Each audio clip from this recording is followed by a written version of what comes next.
आज Doubtnut app download करें। Doubtnut पर अपने सभी गणित, रसायन विज्ञान, भौतिक विज्ञान और जीव विज्ञान के डाउट्स का करो सफाया। बस प्रश्न की फोटो खींचो, एक ही प्रश्न को क्रॉप करो और तुरंत वीडियो सोल्यूशन पाओ। अभी डाउनलोड करें। हेलो स्टूडेंट्स, प्रश्न है किस तकनीक में प्रयोगशाला में एक भ्रूण बनाने के लिए एक शुक्राणु को सीधे अंडाणु में अंतःक्षेपित किया जाता है। तो स्टूडेंट सबसे पहले हम देख लेते हैं कि ये होता क्या है, ये टेक्नोलॉजी या ये प्रौद्योगिकी है क्या। इन प्रौद्योगिकियों को कहा जाता है सहायक जनन प्रौद्योगिकियां। तो लिख लेते हैं सहायक जनन प्रौद्योगिकियां स्टूडेंट्स। तो प्रौद्योगिकियां या इन्हें ART के नाम से जाना जाता है। ART अर्थात असिस्टेड रिप्रोडक्टिव टेक्नोलॉजीज। अब इनका उपयोग कहाँ किया जाता है? इनका उपयोग किया जाता है ऐसे दंपतियों के लिए जो जनन में अक्षम होते हैं, अर्थात जनन अक्षम जो दंपति हैं उनको संतान सुख की प्राप्ति के लिए इनका उपयोग किया जाता है। तो स्टूडेंट इसमें क्या दिया गया है, ये अलग अलग प्रकार की जनन प्रौद्योगिकियां होती हैं, अलग अलग प्रकार की टेक्नोलॉजी है, अलग अलग अवस्था के अनुसार ये अलग अलग होती हैं। तो इसमें क्या दिया हुआ है, हमें यहाँ पर एक कंडीशन दी हुई है, एक भ्रूण बनाने के लिए एक शुक्राणु को सीधे अंडाणु में अंतःक्षेपित किया जाता है। देखिए एक शुक्राणु है और उसे क्या किया जा रहा है, एक अंडाणु में सीधा ही क्या है, अंतःक्षेपित किया जा रहा है। ऐसा क्यों हो रहा है? जैसे कि मैं लिखूं यहाँ पर, ये अंडाणु है और ये इसका केंद्रक और इस प्रकार से ये शुक्राणु। तो ऐसा क्यों होता है स्टूडेंट्स? ये किस अवस्था में किया जाता है? ऐसा इस अवस्था में किया जा रहा है जहां शुक्राणु अंडाणु के चारों ओर पाई जाने वाली झिल्लियों को भेद नहीं पाता। तो मैं यहाँ पर स्थिति लिख देता हूँ स्टूडेंट सबसे पहले, ताकि अच्छे से समझ में आ जाए। तो स्थिति क्या है, जब शुक्राणु अंडाणु की बाह्य परतों को भेदने में अक्षम होता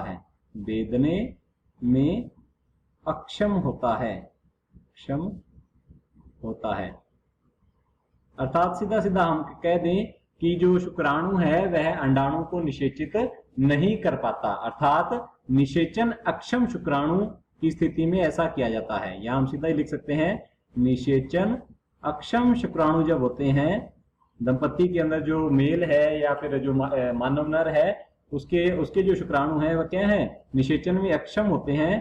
तो तब इस प्रकार की प्रौद्योगिकी का उपयोग किया जाता है। अब ये प्रौद्योगिकी का नाम क्या है स्टूडेंट? ये नाम है ICSI। तो यहाँ पर देखते हैं हम ICSI। तो इसका जो पूरा नाम है, इसका विस्तारित रूप जो है ये क्या होगा, इंट्रा, I से इंट्रा, C से साइटोप्लाज्मिक, S से स्पर्म स्टूडेंट्स, और I से इंजेक्शन।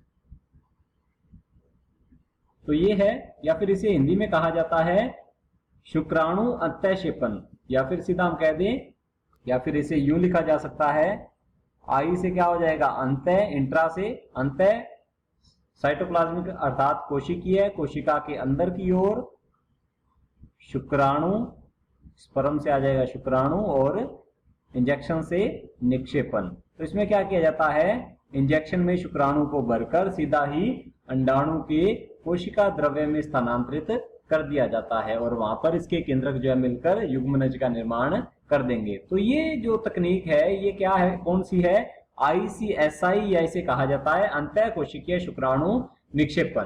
तो मैंने आपको स्थिति भी बता दी है। अब चलते हैं ऑप्शंस की ओर।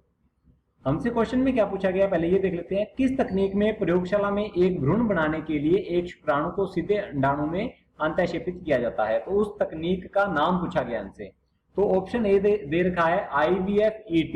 ये होता है स्टूडेंट पात्रे निषेचन भ्रूण स्थानांतरण। तो यहाँ पर लिख लेते हैं पात्रे निषेचन, पात्र में निषेचन करवाया जाता है और फिर जो भ्रूण बनेगा उसे माता के गर्भाशय में स्थानांतरित कर दिया जाता है। तो स्टूडेंट इसकी कंडीशन अलग रहेगी, जब माता की जो फैलोपियन नलिका है वो बंद होती है, या फिर माता जो एक प्रकार से युग्मक का निर्माण नहीं कर पा रही, अंडाणु का निर्माण नहीं कर पा रही, तो क्या किया जाता है, या तो माता के अंडाशय से ही युग्मक निकाल लिया जाएगा यदि वो युग्मक बना रही है और फैलोपियन ट्यूब बंद है, या फिर वो युग्मक ही नहीं बना पा रही परंतु क्या कर सकती है, लालन पालन या गर्भाशय के अंदर जो लालन पालन है या आगे का जो डेवलपमेंट है भ्रूण का वो हो सकता है, तो क्या किया जाता है, दाता से, किसी दाता माता से क्या किया जाता है, अंडाणु लेकर उसका पात्र में निषेचन कराया जाता है और फिर जो भ्रूण बनेगा उसको माता के गर्भाशय में स्थानांतरित कर दिया जाता है। तो ये ऑप्शन तो क्या होगा स्टूडेंट, गलत होगा, ऐसा कुछ नहीं हो रहा इस तकनीक में।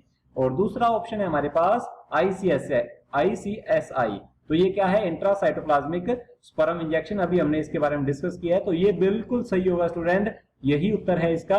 आगे देख लेते हैं अपने ऑप्शन सी को भी।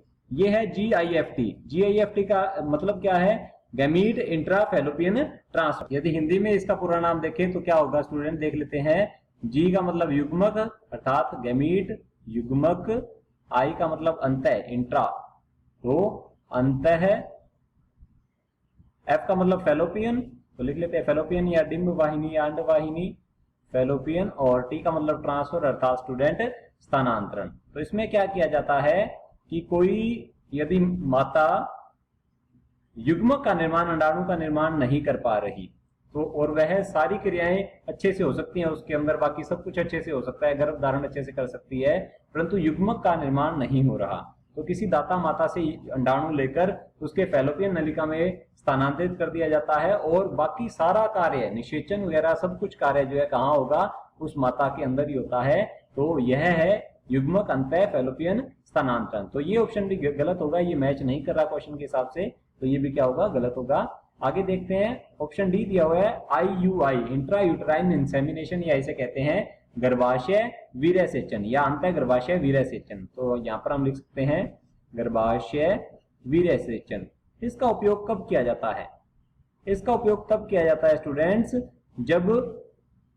जब स्टूडेंट क्या होता है कि दंपति में से जो माता है, जो मादा है वो बिल्कुल सही होती है, उसके अंदर किसी तरीके की कोई समस्या नहीं है, परंतु नर जो है वह वीर्यसेचन करने में ही विफल हो जाता है, अर्थात वो वीर्यसेचित नहीं कर सकता, मादा के गर्भाशय के अंदर शुक्राणु को पहुंचा ही नहीं सकता, तब कृत्रिम विधि का उपयोग किया जाता है। कृत्रिम विधि है या इसे कृत्रिम वीर्यसेचन भी कह सकते हैं। तो इसके अंदर क्या किया जाता है, एक इंजेक्शन के अंदर उसके वीर्य को लेकर मादा की योनि या फिर उसके गर्भाशय के अंदर स्थानांतरित कर दिए जाते हैं, जिससे कि युग्मक उसके गर्भाशय से होते हुए फैलोपियन नलिका तक पहुंच जाते हैं। तो स्टूडेंट ये भी मैच नहीं कर रहा, तो ये भी क्या होगा, ऑप्शन गलत होगा, हमारा ऑप्शन बी जो है ये सही होगा।